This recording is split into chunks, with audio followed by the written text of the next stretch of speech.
Bonjour et bienvenue dans ce journal. Aujourd'hui, nous allons vous parler d'un phénomène qui vous est peut-être familier, la loi de Murphy. Vous savez, cette loi qui dit que si vous avez oublié votre parapluie, il va pleuvoir, ou que si vous avez une tartine beurrée, elle va tomber du côté beurre. Tu parles beau. La loi de Murphy tire son nom de l'ingénieur aérospatial américain. Wow. La loi de Murphy tire son nom de l'ingénieur aérospatial américain Edward Murphy Jr. Un employé avait fait une erreur et avait dit « Ce gars-là, s'il a la moindre possibilité de faire une erreur, il la fera ». Elle s'est ensuite transformée par le temps. Si cela peut mal se passer, cela arrivera.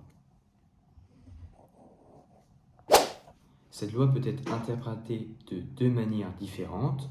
De la manière sarcastique, le fait que la loi est le postulat que le pire est toujours certain.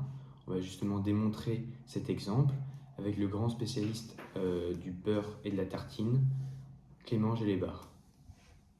Bonjour à tous. Mais qu'est-ce que la loi du pain beurré? Donc c'est une des applications de la loi Murphy. Et cette loi vient d'une étude décrite scientifiquement et qui montre que lorsque l'on tartine du pain beurré et qu'il tombe, il tombera forcément sur la partie beurrée. En effet, le pain est une double face, ce qui veut dire qu'il a autant de chances de tomber d'une face que de l'autre. Néanmoins, dans cette loi, il y a plus de chances que la tartine tombe sur la partie beurrée.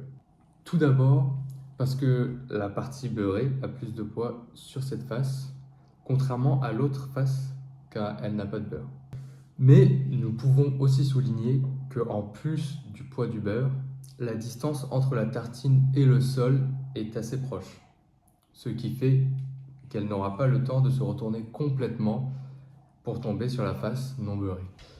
Pour conclure, on peut voir que ce qui est susceptible d'aller mal ira mal.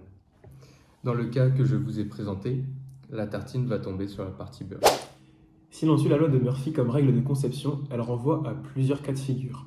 Le premier est de ne pas la considérer comme vraie, mais simplement par prudence. On conçoit tout système comme si elle était réelle. On envisage donc le scénario catastrophe. Un deuxième cas de figure peut être celui des mesures scientifiques. En utilisant la formulation de la loi qui dit que la méchante nature, la malveillance dont l'univers peut faire preuve, fera toujours échouer une expérience, elle sera donc utilisée très généralement comme une excuse.